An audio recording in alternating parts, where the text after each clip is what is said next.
Hello, salut tout le monde, j'espère que vous allez bien. Je commence cette vidéo par vous dire que ce soir, attention, il n'y aura pas de Zoom, il n'y aura pas de haut en visio ce soir à 18h30.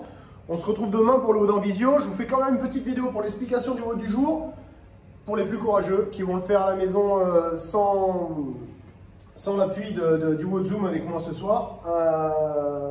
Du coup, pour le haut du jour, c'est un 8 rounds, 4 time, pas de time cap, puisque le but c'est que vous soyez capable de faire les tours et donc de trouver une adaptation qui convienne pour le haut du jour. Donc 8 tours à faire de 4, 8, 12 et donc 4 thrusters, 2 plus 2, du coup le WOD sera avec une dumbbell, donc c'est des thrusters 2 à droite, 2 à gauche, il y en a 4 à faire au total. Deuxième mouvement, ce sera des V-up qu'on pourra adapter aussi éventuellement par les sit-up ou par les tuck-up en fonction de la difficulté, vous connaissez le mouvement. Hein. Et troisième chose, des push-up. Alors les push-up, c'est les pompes au sol. Pour les pompes au sol, il y a quand même 12 reps à faire à chaque fois pour pas que ça prenne trop de temps. L'idéal, c'est que vous soyez capable tout au long du haut, même à la fin, de pouvoir faire vos séries entre voilà, 2 à 3 séries maximum. Si vous commencez à avoir besoin de faire plus de séries pour pouvoir valider vos 12 push-ups, c'est qu'on aura peut-être choisi trop de pompes. Et il va falloir réduire le nombre de pompes. Ou alors trouver une adaptation, et en l'occurrence peut-être des pompes surélevées, donc sur un banc, une chaise, un muret, quelque chose, des marches d'escalier, etc.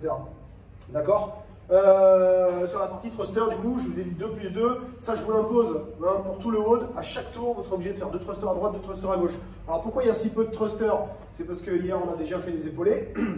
Et ensuite, parce que si vous faites ça avec la dumbbell de 22,5, les gars, 15 kg les filles, il se peut que ce soit dur et lourd, d'accord? Je vous montre quand même, malgré tout, votre dumbbell sera au sol à chaque fois. On va venir l'épauler en squat complet. En montant du squat, on vient presse au-dessus de la tête. On va faire un presse au-dessus de la tête pour finir le mouvement, d'accord? Et quand j'ai fait ça, je vais devoir changer de main. Alors, on peut changer de main au-dessus de la tête. L'idéal, c'est quand même de redescendre, de réépauler sa dumbbell et de repartir sur un thruster. Je vous montre, je vous fais 4 répétitions du coup, d'accord?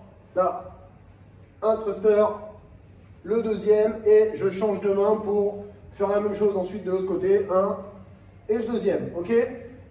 Pour les V-up, vous connaissez les push-ups aussi, pas besoin de démontrer le mouvement. Si jamais vous avez des questions, comme d'habitude, n'hésitez pas à nous écrire, on y répond le plus rapidement possible, d'accord? Pour la partie warm-up, on a toujours un warm-up, on a toujours commencé par une mobilité générale, vous ferez pareil aujourd'hui, mobilité générale, histoire de se déverrouiller un petit peu.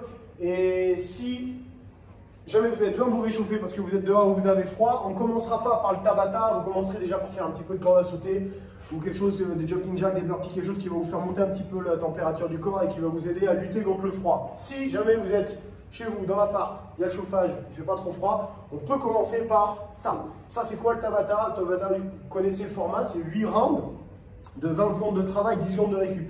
Et il va falloir alterner aujourd'hui entre une position de arc en hold, sans bouger, en statique, d'accord, et une position de hollow. Donc, sur le premier passage, je suis en position de arc, c'est je m'allonge au sol. Et là, simplement, je viens décoller et les épaules et le buste du sol et la partie bassin et jambes, d'accord? Et sur le deuxième passage, il faudra alterner ça. On sera sur une position de hollow. La même chose, soit les mains ici, soit les mains devant, soit les mains derrière, d'accord? Voilà.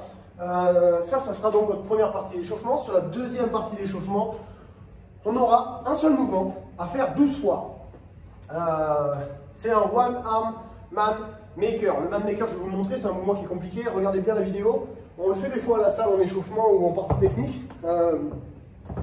Ça, c'est vraiment quelque chose qui va vous aider à vous préparer pour le WOD du jour. D'accord? Donc on va le faire 12 fois. Quand vous avez 12 fois à le faire, il faudra le faire 6 fois avec le bras droit, 6 fois avec le bras gauche. L'idéal, ce serait de le faire en alterné. D'accord? J'ai marqué for quality. Ce que je veux, c'est que vous ne fassiez pas ça le plus rapidement possible. C'est que vous preniez le temps de le faire sans vous tordre dans tous les sens et en restant sur une position de gainage idéale et en faisant bien soin à garder votre dos le plus droit possible. D'accord? Donc là, on part sur une pompe au sol. Après avoir fait la pompe, on est sur tirage de bras à droite, tirage de bras à gauche. Et quand je vais me redresser, je vais devoir faire un thruster. Donc ça fait une rep. Et donc quand ça fait une rep, et ben, il faudra refaire la même chose du coup avec l'autre bras. D'accord? Et donc on le fera 12 fois. Donc là, vous avez vu, j'ai fait mon thruster avec le bras droit. Il faudra faire la même chose avec le bras gauche. Droite, gauche, etc. Voilà, tout simplement. Quand vous aurez fait ça, idéalement, si vous avez de quoi monter en charge chez vous, vous pouvez commencer sur les 12 reps, vous commencez les 4 premiers avec une petite charge, les 4 suivants avec une charge intermédiaire et les 4 derniers avec le poids que vous imaginez pouvoir prendre pour le WOD. Donc éventuellement 22,5 les gars, 15 les filles, d'accord? Pour la dernière partie de l'échauffement, on partira sur un EMOM. Vous connaissez le principe de l'EMOM. Toutes les minutes, on fait tout ça. Il faut absolument que ça rentre dans la minute. Donc partons du principe que vous avez ça à faire. Si jamais ça, vous arrivez à le valider en 40 secondes, il vous reste 20 secondes de récup. À la minute suivante, on recommence. Si jamais vous êtes ric-rac, il va falloir réduire un petit peu le nombre de push-ups. Mais on garde quand même 2 thrusters. Ensuite 4 V-up ou des tuck-up ou des sit-ups selon comment vous en sortez sur le mouvement. Et 6 push-ups, donc 2, 4, 6. D'accord? Là, cette fois-ci, je vous l'ai marqué là. Sur les minutes paires, vous ferez des thrusters bras droit. Et sur les minutes impaires, vous ferez des thrusters bras gauche. Voilà, tout simplement. Donc en vrai, si je vais vous montrer 2, 4, 6, j'ai pas envie de faire des V-up, je vous montre pas, d'accord? Si je vais faire des sit-up à la place. Du coup, 2, 4, 6, ça donnerait ici 1, 2 thrusters. Rapidement, je m'allonge au sol, je viens faire mes sit-up. 1, 2, 3 et 4. Et on finit avec les 6 pompes. 1, 2, 3, 4, 5 et 6. Voilà. Donc admettons, ça prend 30 secondes. Et ben j'attends. Minute suivante, je recommence et on fait ça 6 fois au total. Quand vous avez été capable de faire ça, on attend, on souffle un peu, on boit un coup, on met un peu de musique, on se lance un chrono et on fait le mode du jour. N'hésitez pas à marquer vos scores comme d'habitude. Je vous souhaite une bonne journée. Pour un zoom demain, donc demain, je vous remets une petite vidéo explicative pour le mode du jour. Demain, préparez votre corde à sauter puisqu'on fait des DU, beaucoup. Et donc le WOD Zoom demain à 18h30. Aujourd'hui, pas de Zoom, je le répète. Voilà, je vous souhaite une bonne journée, à plus tard, ciao.